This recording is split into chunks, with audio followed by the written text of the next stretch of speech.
might not be the right call here. Well, let's go ahead and get ourselves loaded in onto the map. Of course, it is going to be STARCALL taking on Team Keeper for our second game of the day.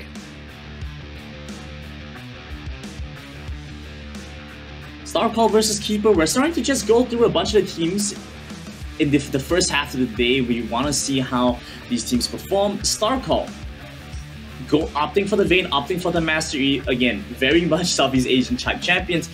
They have a lot of dueling potential, and so they have a lot of mechanics available to them. But they don't do all that well against a Blitzcrank because Blitzcrank has a chance to catch them out. Well, in we go. We'll see whether or not the fan favorite, it seems, heading into this matchup, Singapore, the STARCALL, going to be able to take home the victory. Or are we going to see, you know, Team Cambodia come out here, Team Keeper, able to make their first showing well known? And it does look like, actually, it's going to be a solo lane Sona instead, as that hook not going to connect there from T26. Right, solo lane Sona makes a little bit more sense. You know, you have the ability to go for quite a number of easy spell hits, so you have consistent damage. You just don't really have that much burst. I do suspect that with Electrocute, you probably could still go for a decent amount. Dad has to be a little bit careful here. Standing away from the minion wave means that he could get hit by the Blitzcrank, and they don't really have means to escape from a catch should they get caught out here. We'll see here as we take a consistent look down here. We are expecting maybe some action to start off early, especially when you're going up against Soraka. You want to try and get her down immediately before the lane. As longer it goes, the more heal she kind of gets, and the easier time it's going to be for this STARCALL bot lane. Meanwhile, too, it looks like it's not going to be that Amumu jungle. It's actually going to be lane Amumu up in that top lane up against that Camille. Yeah, lane Amumu should do okay. Sinjao going into the mid side. There you go. A nice gank coming out here from the jungle of Team Keeper. As we mentioned, the Xin Zhao, a little bit of a more easier champion to pull off, especially if you're still learning in the game, and that's forcing out the flash immediately out of the Ahri. And we talk a little bit about how each composition works and what the teams want to do. Keeper's strategy is pretty straightforward, right? They have a pretty good team fighting composition. The Camille can split push if need be, but otherwise you group together, you can go for a couple of bunch of really good fights. Up at the top side, Amumu versus Camille is probably one of the toughest matchups for the Amumu because Camille gets the additional shield. She has a lot of natural tenacity, so it's very difficult to try to look for a catch, try and look for a gank. A lot of sustain available as well. But you have to be careful with the hook shots because if you use them aggressively at any point, Mastery could come up to the top side with the CC that the Amumu stacks. Very easy to get a catch. And if you guys aren't aware of the interaction, the hook shots can dash you out because you buffer. So even after you get stunned, the buffer can still channel. So it's very difficult to lock down a Camille in lane as a Mumu. So there we go. That's already going to be the back coming through from the Camille, it looks like here. Not seeing it in the lane, so either just going back for some of that honey fruit, which, again, if you guys aren't too familiar with Wild Rift, and it's kind of the first time you're seeing some of the game, of course, you have honey fruit in underneath the towers, as that Xin Zhao is going to make an appearance. Doesn't look like, though. Actually going to go and try and make the play, as Vincent already hitting level 5 here with the Sad Mummy. Level 5 means that the ultimate is available for Vincent, but a bit of a problem is what items he's going to go for, because Amumu generally wants to go for more armor-based items. However, you have a bit of a conundrum because now Camille has a lot of magic damage to supplement the physical damage she deals, so you have to try to kind of adjust the build. And while Abyssal Mask could be good to bolster your damage a little bit, then you run into the secondary issue: who's your tank? Who's gonna be the beefy boy that soaks up damage for you? Because you have a Soraka, you should be stacking a tank with it, right? So who's gonna be your primary tank if you opt for additional damage items? Mid lane seeing a bit of a repeat gank. Two mid again. Well, you say that. Meanwhile, bot lane, though, that looked like that was actually a connector onto the Vayne, and the flash forward from T26 is going to be first blood going on over to Team Keeper of the Blitzcrank there. So a nice start here in this bot lane. We mentioned Blitzcrank early, always a threat when you don't have many minions. The dragon has spawned. Well, this is a really interesting level choice from Sezairi. Doesn't go for the Will-O-Wisp, puts all his points into his orb and into his charm. Okay. I mean, this makes sense. If he wants to just purely go for the wave clear in the early stages of the game and avoid any additional trades, I could understand why he would make this decision. Sona, surprisingly good amount of wave clear because she can constantly spam her Q first spell, which, oh my goodness. Oh no. Oh, that was beautiful. Is the Ashe arrow up is the question. It doesn't look like it. No mana, unfortunately, for the marksman. Meanwhile, though, T26 maybe getting a little bit too aggressive as you saw Ryan able to step back there onto the Master Yi.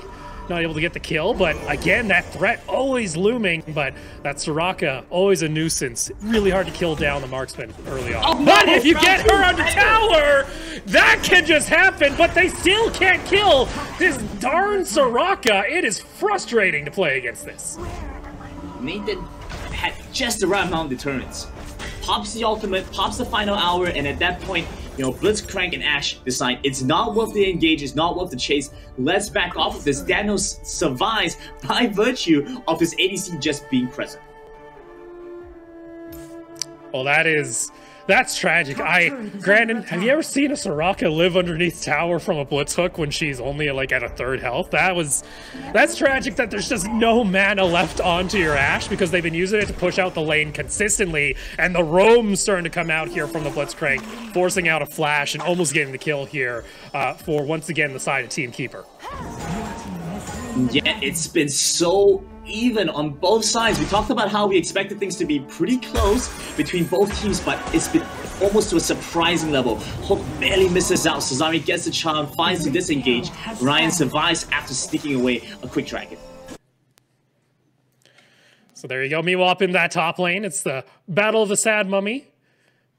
And Scissor Legged Lady, that's pretty much as I always knew when she first got released in the form of Camille. You can't remember every champion subtitle, all right, off the top of my head. Meanwhile, though, that Camille is hunted. Okay, Ryan. He's going to answer back. That Xin Zhao ultimate comes out a little bit too late. Ryan, he doesn't care whether or not you can deflect projectiles because you can't deflect the darn auto attacks. And there you go. Master Yi coming up online. This could be a very different game from what we see as STARCALL able to find 2 kills on the board. Solid showing on both ends. Did I just see double smite? Is Vincent running smite right now? Yes, Vincent is also running smite. We're seeing double smite come out. Double smite strat, looking like it's actually working out pretty well. If it is the case, you know, I can see why you would want to go for that, because now you're able to contest one objective on one end and another objective on the other end. The fact that Team STARCALL have been able to get the dragon, have been able to get the Rift Herald in more or less quick succession, and now using it into the mid lane to try and open up the map a little bit, is really good for the team, because they just need time to scale up. They just need some gold, they just need some items. Being able to kind of put a halt to Keeper's plays is going to assist them a lot, but at the same time, Keeper, they really only have to just play for this Blitzcrank. If Blitzcrank is able to get a hook, if he's able to find a pick, that's more than enough for them to get a good team fight and find their way back into the game. Well, you see good hook coming out here as they're actually going to be able to land that. The Ashe arrow ends up missing point blank. Unfortunate there. And that will allow Sezairi to get to safety with only having to use a quick dash from the ultimate. So a nice little break there coming out for STARCALL on this mid lane push. Good defense coming in over on the side of Keepers, but it's still going to be quite a big loss. Now they've opened up the map, and this really helps the Master Yi. Master Yi loves to be able to go to multiple jungle sides and pick up farm very quickly. Bit of a roam coming in from Sezairi up in the top side. Use it, gets a little bit more move speed. The charm going to be used, but it goes a bit wide. The auto target fires off at a minion instead. Vincent steps forward. They aren't able to pick anything else off this. So though, a nice little rotation. He saw that Camille was going to head on back to base. So that should be a tower, at least some plating, and a much different stance than what we were in previous game where we saw, you know, a Master Yi that was just falling behind further and further. Now we're seeing the opposite, where this Master Yi is starting to take off and be more aggressive into the jungle. And speaking of aggression, not going to land that Blitzcrank hook there, as that's going to be Danial able to get safety. Nathan getting a bit aggressive there with that final hour being popped, but not going to be able to do anything else much. Yeah, Ron was pretty close to getting hooked there, but Looks like they still have their wits about them. I'm looking forward to see what's... Oh no! My goodness, the Sezairi though. Oh, look at this, though. The 2v1 maybe coming out from Vincent on this Amumu, trying to do what they can. Unfortunately, the knockup's going to be there. One last auto attack from the Khmer, and that's going to be 2 kills going back on over to Team Keeper. Very difficult to play a 2v2 against a Khmer and a Sin Jiao. He just has so much damage, so much CC. The Amumu does better when it's a slightly bigger team fight. When you have additional damage, the Vayne could potentially be the target they want to try and watch. They want to try and peel for. At the same time, you know, the Ahri kind of has the additional threat where they play a sort of pick composition. It kind of works in contrast to the Blitzcrank. They barely dodges away from the hook there. Pixel perfect almost. Well, this is kind of the big difference I'm seeing. Even though we do see Team Keeper able to, you know, find, you know, the odd pick here and there because of this Blitzcrank hook, which, again, T26 considering to step up, not able to land that onto Nathan. But meanwhile, while this is all happening, you have Team STARCALL just taking objectives left and right and maybe even looking for a play here. If 26 gets a little bit too aggressive, that's going to be, of course, the ultimate being blown. But guess what? It's a 4v3. He just got baited. And Crescendo going to come out, unfortunately, not going to slow down the fury that is being exerted. As that's a double kill coming on over. Nathan underneath the tower. It's an alpha strike to reset the tower aggro. And a nice dive coming out from Team STARCALL. Great execution. They weren't able to pick up the final kill. Now Sin Jiao on the turret by himself. Should be able to clear the wave, delays the pickup on this turret, but a great play baiting out the Blitzcrank. Like you mentioned, T26 was looking for any opportunity to find a pick to take down Nathan, to try and take down Dan. This just gave them time for Ryan to join in, for Sezairi to join in. There isn't any other objective on the map to really watch out for, so they could afford to make a play like that. And these are the windows that, when you're a keeper, you have to be very careful of, because while it may seem good on paper to look for any catch when you can, you have to be aware when you have the damage to do so and where the enemy team is. And that's a little bit that we're seeing indifferences in the other game. I saw there, lockdown came through, but unfortunately, STARCALL able to bring back the numbers, and you know, that little kind of ray of hope that I was kind of seeing for Team Keeper, which was this Camille able to find some lockdowns and the Xin Zhao starting to come online. Unfortunately, now that's starting to get pressured out and starting to lose this lane as well.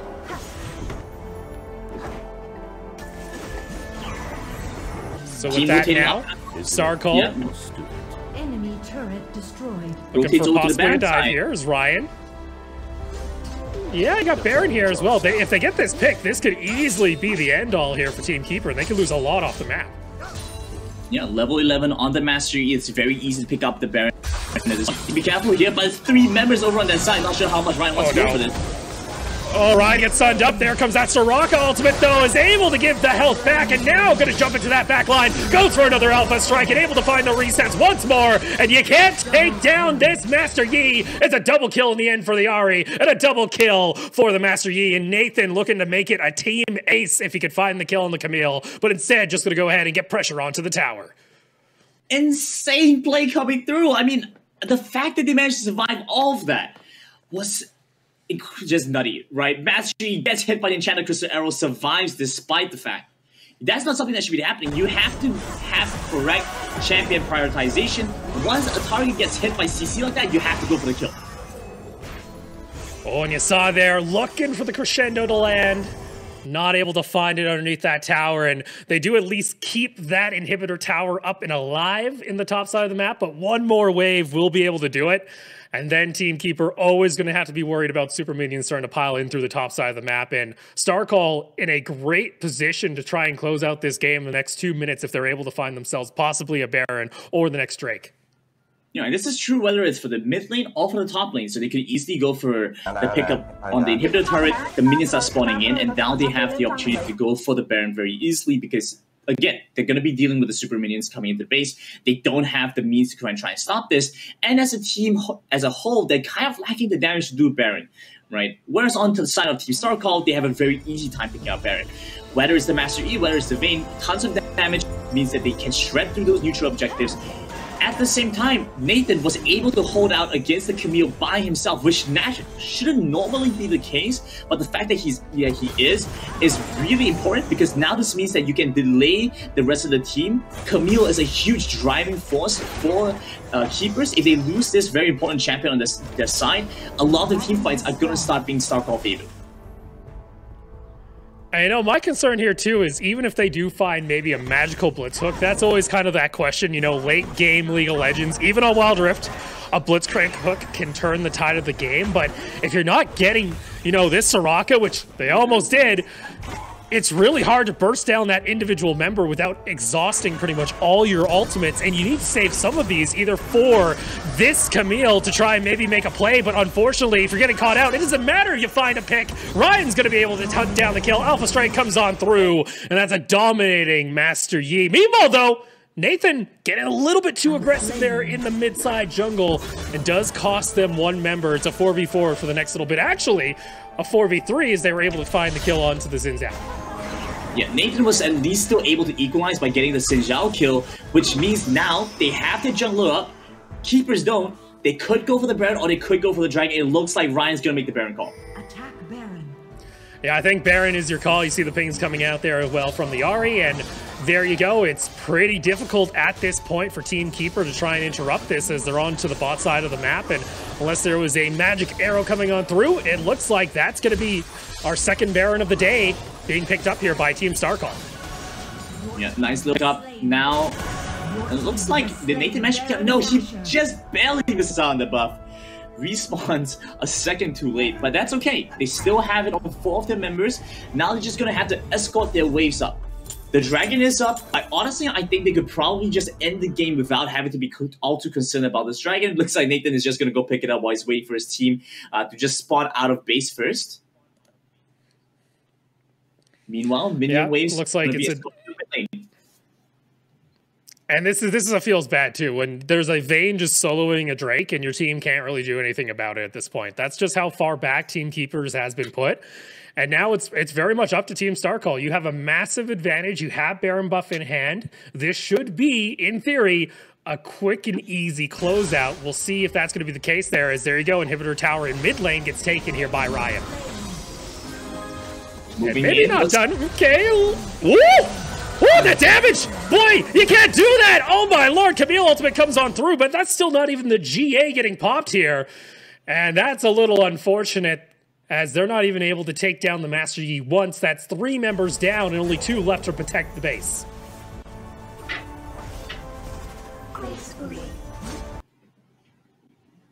So with that, it looks like STARCALL going to be able to start sieging in onto these inhibitor towers, looking for this bot one as well. And now that is 2 lanes that are going to be forced to have to deal with super minions, and even possibly this top side. If Nathan just doesn't just take the kill just like that, there you go. It's only the Nexus standing here at this point, as every tower in the base is taken. And Team STARCALL going to be taking home the victory for our second game of the day.